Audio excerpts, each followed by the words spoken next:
Bonjour, je te retrouve avec un immense plaisir et j'ai une immense joie,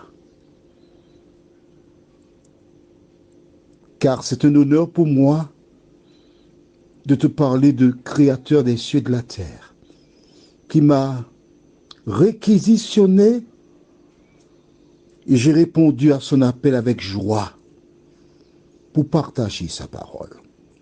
Aujourd'hui, nous lirons du livre de Ésaïe, chapitre 45, versets 19 à 22. Juste avant, prions. Notre Seigneur et notre Dieu, nous sommes heureux en ce jour de venir vers toi, la source de la vie, afin de découvrir ta parole.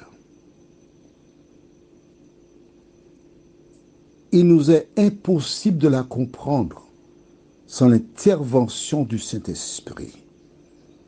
Alors nous nous tenons là humblement devant notre instructeur et te remercions, Seigneur, pour ta présence, au nom de Jésus et pour ta gloire éternelle.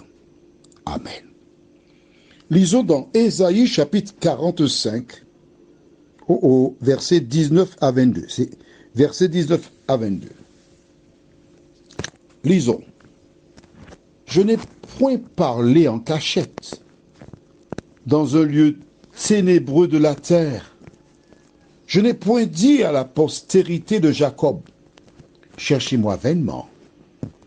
Moi, l'Éternel, je dis ce qui est vrai. Je proclame ce qui est droit. Assemblez-vous et venez approcher ensemble. Réchappez des nations.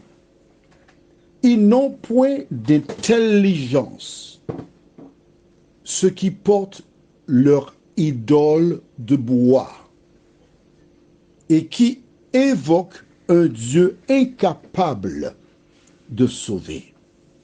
Déclarez-le et faites-les venir. Qu'ils prennent conseil les uns des autres. Qui a prédit ces choses dès le commencement et depuis longtemps les a annoncées? N'est-ce pas moi, l'Éternel? Il n'y a point d'autre Dieu que moi. Je suis le seul Dieu juste et qui sauve. Tournez-vous vers moi et vous serez sauvés. Vous tous qui êtes aux extrémités de la terre, car je suis Dieu et il n'y en a point d'autre. Waouh! C'est beau ce qu'on a lu, tu ne trouves pas? Ce que je voudrais que tu retiennes,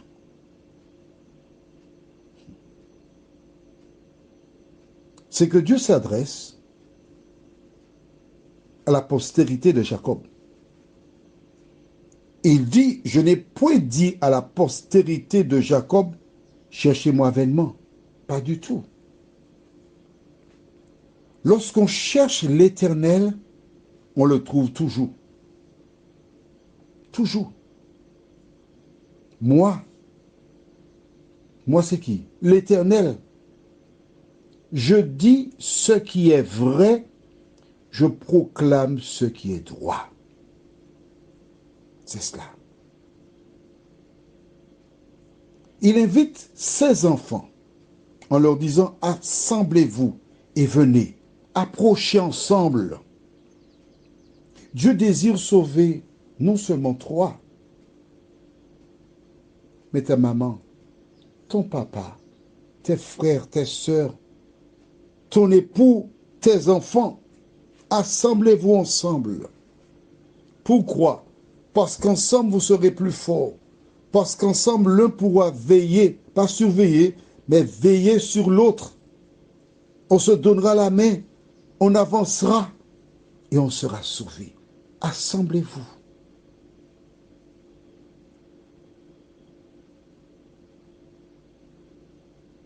Et venez. Approchez ensemble. réchappés des nations. Donc, des personnes de toutes nations sont invitées à se joindre au peuple de Dieu. Il n'y a rien à payer. La seule chose consiste à croire que Jésus est le sauveur du monde. Et une fois que tu crois en Jésus, tu t'approches, tu te joins à son peuple. Et il s'occupe du reste. Et il profite pour dire ce que n'importe qui devrait comprendre avec un minimum d'intelligence. Il dit quoi? Au verset 20, ils n'ont point d'intelligence, ceux qui portent leur idole de bois et qui invoquent un Dieu incapable de sauver. Mon ami, as-tu une idole? Dis-moi. Si tu as une idole, rappelle-toi de ce que Dieu a dit dans Exode 20, verset 3. Tu n'auras pas d'autre Dieu devant ma face. Puis au verset 4, tu ne te feras point d'image taillée, ni de représentation quelconque des choses qui sont en haut dans le ciel, en bas sur la terre. Tu ne te prosterneras point devant elles et tu ne les serviras point. C'est ce que dit Dieu. Rappelle-toi, nous avons eu l'occasion de lire dans Genèse chapitre 2, versets 15 à 18, où Dieu donna à l'homme l'ordre de ne pas manger le fruit de la connaissance du bien et du mal, car le jour où tu en mangeras, tu mourras. Mais au chapitre 3, versets 1 à 6, le diable est venu en pénétrant dans un serpent, un bel animal, pour lui dire le contraire. Chaque fois que Dieu dit quelque chose, l'ennemi pousse les hommes à faire le contraire. Nous avons vu au livre de Exode chapitre 34, Dieu demanda à son peuple de renverser les idoles, de les détruire, parce qu'ils seraient un piège pour lui. Et nous voyons que c'est effectivement ce qui s'est passé pour Israël. Seigneur, merci de continuer de nous révéler ta parole et aide-nous à la mettre en pratique. Que rien ni personne ne vienne entre toi et nous, mais que nous puissions toujours, en tout temps et en toutes circonstances, nous tenir à l'ombre du Tout-Puissant qui nous dit, et nous le lisons à la fin, dans le verset 20, tournez-vous vers moi et vous serez sauvés. Rappelle-toi, nous l'avons déjà vu, dans Jean 4, verset 24, c'est Jésus qui le dit. Dieu est esprit. Et il faut que ceux qui l'adorent en esprit et en vérité. Que l'Éternel continue de nous aider à lire la parole, la Bible, à chercher à la mettre en pratique, à laisser le Saint-Esprit nous conduire dans toute la vérité.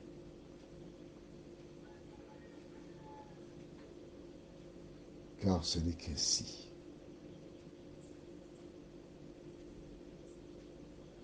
que nous aurons la garantie de notre salut. Seigneur, merci de continuer de diriger tes enfants.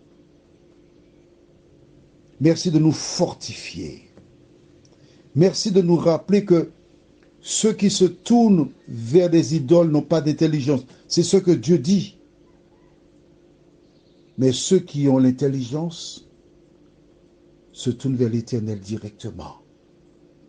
Quel que soit le lieu où ils se trouvent, Il suffit d'appeler le Seigneur.